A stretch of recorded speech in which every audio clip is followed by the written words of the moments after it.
Magandang umaga po sa inyong lahat mga kalakbay.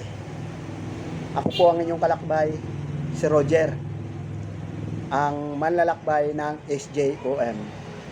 Ayan po, nakita nyo na ako sa personal.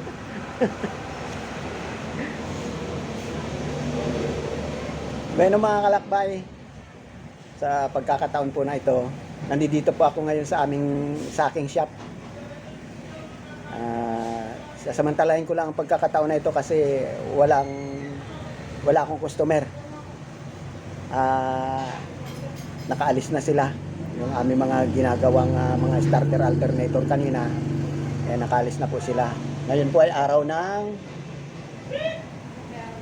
ano bang araw ng September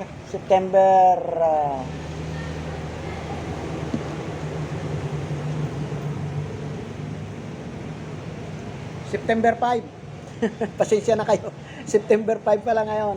Oo. Mga kalakbay, gusto ko lang po sana ipakita sa inyo sa pagkakataong ito, itong aking isa sa mga pampabuenas dito sa aking shop. Ito po siya. Bahay po ng bubuyog sa bato, na nakalagay siya sa bato. Ayan, may mga butas na siya. Nakaalis na yung mga bubuyog na nagbahay dito, yung mga anak. Ayan, bato po itong hinahawakan ko. Tapos ito yung bahay ng bubuyog. Gaano ba talaga kaswerte ang bahay ng bubuyog sa buhay natin, sa ating negosyo, sa ating mga hanap buhay?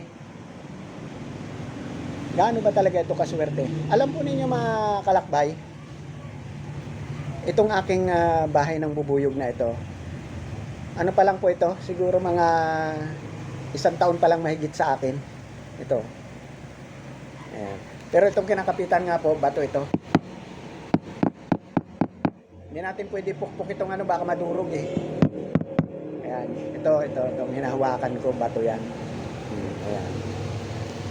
Ayan, nakaalis na. Dalawa lang yung eh. Ayan ayan. Ano, bakit 3 dyan?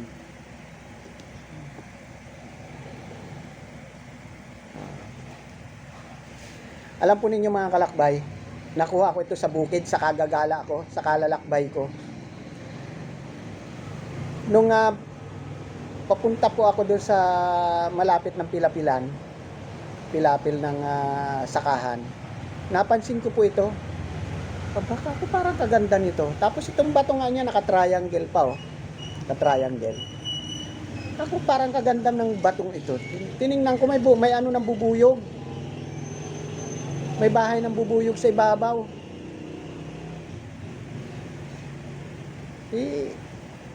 Dinampot ko kagad. Kinuha ko kagad. Ako napakaganda nitong pampaswerte. Sabi kong ganyan. Susubukan ko sa tindahan ko. Alam po ninyo mga kalakbay, ang swerteng binibigay nito sa akin. Kahit papano, sa isang araw, pag ako ay nagtatrabaho dito sa aming shop, pati ng tao ko, may isa po ako sa tao, hindi po kami nawawala ng kinikita. Kahit tagkiriwi pa sabihin mo, hindi ako nawawala ng kinikita kahit papano sa buong maghapon. Minsan, ipapartihin din kami ng aking tauhan. Tag 600 kaming dalawa. Pero ito pong shop na ito, itong shop namin, inupahan ko lang rin po ito. Pero kung baga, pagdating ng mga pagbayad sa upa, hindi ako nahihirapan. Pati mga kuryente, tubig, hindi ako nahihirapan. Talagang, kung baga, kahit papano maluwag naman. Maluwag sa pagdating ng pera. Mula po yan ang dumating ito rin sa akin, itong pampaswerteng ito. Maraming bagay na gawa yung taas na talagang puro pampaswerte. Pero talagang bago ka umalis ng bahay sa umaga, magdasal talaga. Lord, bigyan nyo naman kami na magandang swerte sa araw na ito ng Martes o sa araw ng Miyerkules, sa araw ng Huwebes, na sana po bigyan nyo kami na magandang kita na magmumula sa inyo sa pamamagitan po ng aming shop. Asahan ninyo, hindi kayo mawawalan ng kikitain sa buong maghapon. Ang lahat po ng ito ay nihiling namin sa ngalan ni Jesucristo, aming Panginoon at tagapagligtas, nag-iisang Diyos, magpasawalang hanggan. Amen. Salamat po, Jesus. Salamat po, Todos los Santos. Tapos banggitin ninyo yung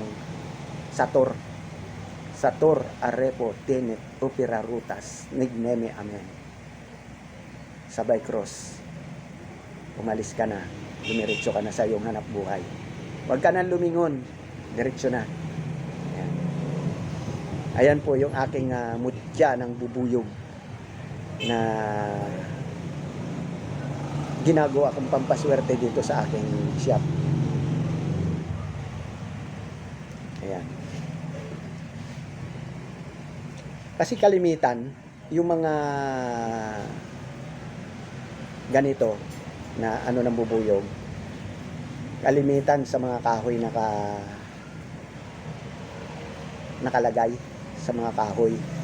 Kaya minsan sa mga sulok-sulok ng bahay, diyan po ito nakalagay. Pero ito nagtaka ako, nandoon siya ay baba. Doon siya dito nga siya sa bato na ito na nakabahay. Ayan mga kalakbay, titigan niyo mabuti.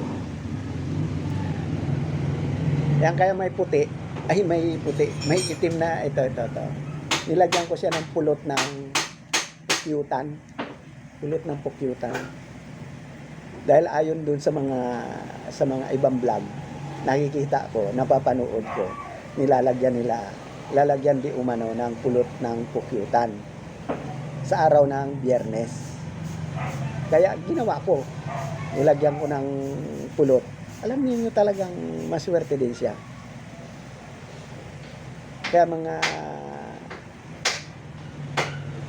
kalakbay, siguro doon lang po ito sa mga naniniwala, no? Doon naman po sa mga hindi naniniwala, hindi ko po kayo pipilitin na maniwala doon sa aking mga sinasabi ukol sa mga bagay na ito, no?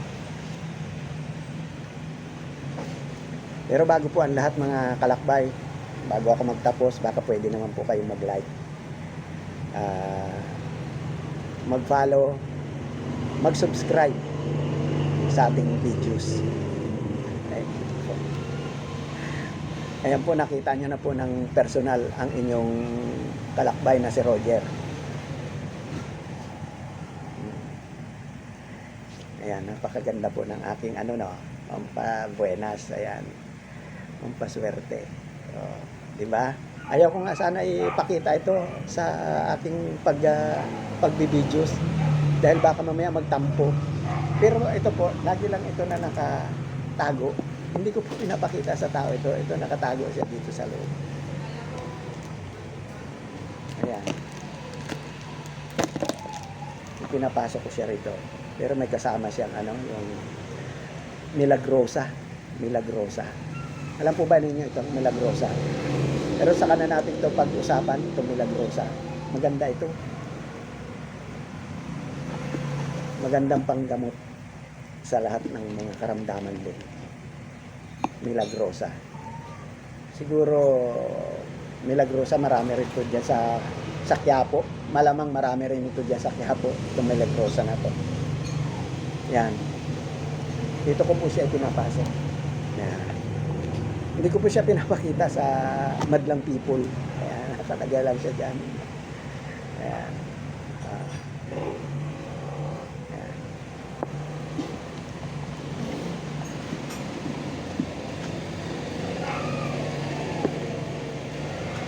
Kaya mga kalakbay, kung sakasakali lang po na kayo ay makatagpo rin ng ganito, huwag niyong isnabin. Subukan nyo lang na kunin din siya at ilagay ninyo sa inyo kahit sa loob ng bahay, sa inyong tindahan, kung ano man yung negosyo na ano, ilagay nyo lang sa hindi ganong pansinin ng mga customer. Ah, ayan. Napakabisa nito sa ano, sa biki. Kalimitan itong ginagamit nila sa pag yung bata may biki. Alam nga dito. Lagay mo ito doon sa kulay, ano ba yung kulay green na yun? Inahalo siya doon eh. Basta kulay green siya eh. Pagkatapos yun, tapos lalagyan mo ng suka. Suka. Yan. Pagkatapos itatapal yan dito sa biki ng bata. Ano ba yung kulay green na yun? Nakalimutan ko na. Tsaka ko na lang banggitin uli pag naalala ko. Hindi ko maalala. Basta kulay green siya na nakalagay sa sachet. Sachet. Mura lang naman yon. Tapos kukuha ka ng ganito. Pero kung ito yung pampabuenas mo, wag mo nang kunan ito. Maghanap ka na lang doon sa mga pader ng bahay. May makikita ka naman. Lagyan mo siya. Tapos lagyan mo kaunti suka. Ano mo. Yun ang itapal mo sa biki ng bata. Ubayaan mo lang siya doon. Yan, ganyan. Yan. Yan po yung aking maibabahagi muli sa araw na ito, mga kalakbay. Yan po yung ating bahay ng bubuyog na pampaswerte talaga sa ating mga hanap buhay. Hindi ka makakabo o malalabsit sa buong maghapon na pagbabantay mo sa yung tindahan man yan, karinderya, shop o ano. Sigurado may kikitain at kikitain ka. No. Mga kalakbay, muli, ako si Roger, ang inyong kalakbay. Magpapaalam na po ako muli. Magandang umaga sa inyong lahat. At maraming salamat sa inyong lahat, aking mga kalakbay. Itatago ko na. Tatago ko na. Yan. Tapos lalagay ko ito aking Milagrosa. Yan.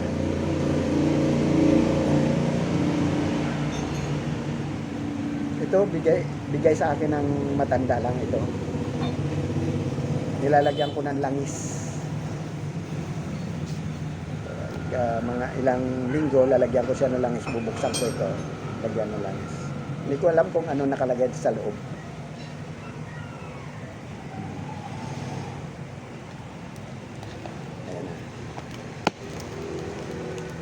Mga kalakbay, babay sa inyong lahat at maraming salamat sa inyong pagsubaybay sa inyong kalakbay na si Roger.